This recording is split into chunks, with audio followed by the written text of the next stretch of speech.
ማለዳ አህያና የዝሆን ዳኝነት። የቤት እንስሳት አህያን ባገኟት ቁጥር አንቺ ደደብ እያሉ ይሰድቧት ነበር።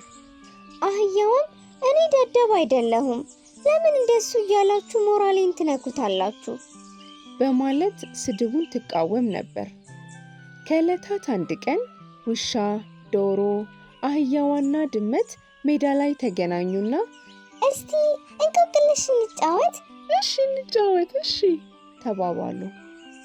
በዚሁ መሰረት ውሻ የመጀመሪያውን ጥያቄ እንዲጠይቅ እድል ተሰጠውና እሜቴ ቀበጢና መቀነቷ 100 ከ90 ማን ነች ብሎ ጠየቃቸው።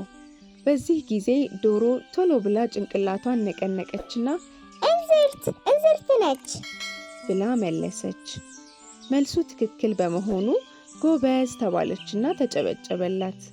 ቀጥሎ ደግሞ ተራው ለድመት ደረሳትና እናቷ አረንጓዴ ልጆቿ ነጫጭ ማናት ብላ ጠየቀቻቸው።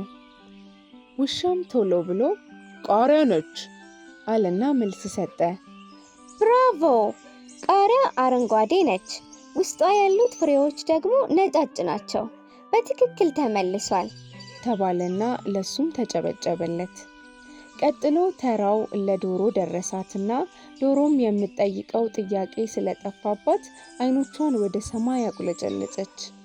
ከዚያም አንድ ጥያቄ መጣላትና በደስታ እየዘለለች ስሄድ አገኘኋት፣ ስመለስ አጣኋት፣ ምንድነች ብላ ጠየቀቻቸው። ድመት ቶሎ አለችና ጤዛ ነች ብላ መልስ ሰጠች። ከዚያም በትክክል ተመልሷል ብለው ሁሉም አጨበጨቡላት። ሁሉም ጥያቄ ሲጠይቁና መልስ ሲሰጡ አህያ ብቻ ጸጥ ብላ ትመለከታቸው ነበር። በዚህ ጊዜ አህያዋን እንቆቅልሽ አትችይም፣ ጥያቄም ስንጠይቅ አትመልሺም፣ አንቺም ደግሞ ጥያቄ አትጠይቂም፣ እውነትም አንቺ ደደብ ነሽ አሉና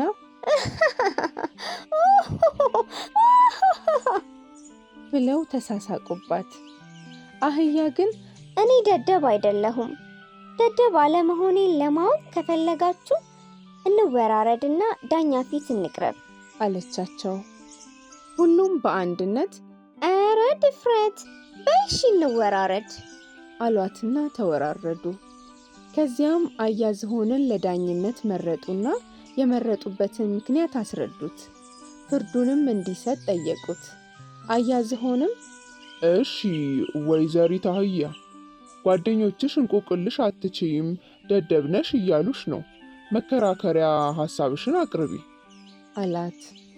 አህያም እሺ አህያ ዝሆን፣ እኔ ደደብ አለመሆኔን ለማሳወቅ በመጀመሪያ ሁሉም ድምጻቸውን እንዲያሰሙ አድርግልኝ ብላ ጠየቀችው።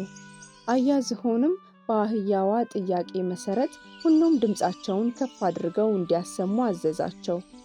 ድመትም ሚያው ሚያው ብላ ጮኸች። ድመት ሚያው እያለች ስትጮህ ውሻውም ቀጠለና ው ብሎ ጮኸ። ከዚያም ዶሮ ተከትላ ኮክሎኮ እያለች መጮህ ጀመረች። ከዚያም አህያ ይኸውልህ አህያ ዝሆን፣ የኔን የአህያይቱን ድምፅ ደግሞ ስማው አለችና አለች። ዝሆን ግራ ገብቶት ታዲያ የአንቺ ድምፅ ከሌሎቹ በምን ይለያል ሲል ጠየቃት። አህያም አህያ ዝሆን፣ የኔ ድምፅ ከሌሎቹ የሚለየው የእውቀት ምንጭ በመሆኑ ነው ስትል መለሰች። ዝሆንም ግራ እንደተጋባ እስቲ በደንብ አብራሪልኝ ሲል ጠየቃት። አህያም ደስ አላትና አህያ ዝሆን፣ እውቀት የሚገኘው ከትምህርት ነው። የትምህርት መጀመሪያው ደግሞ ፊደል መቁጠር ነው። ፊደል ያልቆጠረ ሊያነብ አይችልም፣ ያላነበበ ደግሞ ሊያውቅ አይችልም። እኔ ደግሞ ከሁሉም የፊደል መጀመሪያ የሆነውን ሀ የሚለውን ፊደል ከሁሉም በፊት የቆጠርኩና ሁሉንም ሀ ብዬ ያስተማርኩ በመሆኔ ደደብ ልባል አይገባም የሚል የመከራከሪያ ሐሳብ አቀረበች። አያ ዝሆን በአህያዋ ዘዴ በጣም ተገረመና ልክ ነሽ፣ እውቀት የሚጀምረው ከፊደል ነው። ከፊደላት ሁሉ የመጀመሪያው ደግሞ ሀ ነው። ሀ ሳይሉ ፐ የለም። እውነትም አንቺ ማንም ሳያስተምርሽ ብለሽ ሁሉንም የመጀመሪያውን ፊደል ያስተማርሽ ብልህና ጥበበኛ ነሽ። አንቺ በፍጹም ደደብ አይደለሽም አላትና ፊቱን ወደ ሌሎቹ አዙሮ እናንተ ሁላችሁም ሀ ሳትሉ ሚያው፣ ደግሞ ሀ ሳትሉ ው ው ው ኩኩኩ ብትሉ ማንም አይሰማችሁም። አህያ ደደብ ሳትሆን ለሁላችሁም ፊደል ያስተማረች ጎበዝ እንስሳት ነች ብሎ ፍርዱን ሰጠ። በአህያ ክርክር የተረቱት የቤት እንስሳት በእፍረት አንገታቸውን አቀረቀሩ። ከዚያም አህያን ይቅርታ ጠየቋት። ሁለተኛ ደደብ ብለን አንሰድብሽም። አንቺ ደደብ አይደለሽም። ተከራክሮ መርታትን ታውቂበታለሽ። አንቺ ብቻሽን ሆነሽ እኛ ሶስታችንን አሸንፈሽናል። በጣም እናከብርሻለን ብለው አድናቆታቸውን ገለጹላት።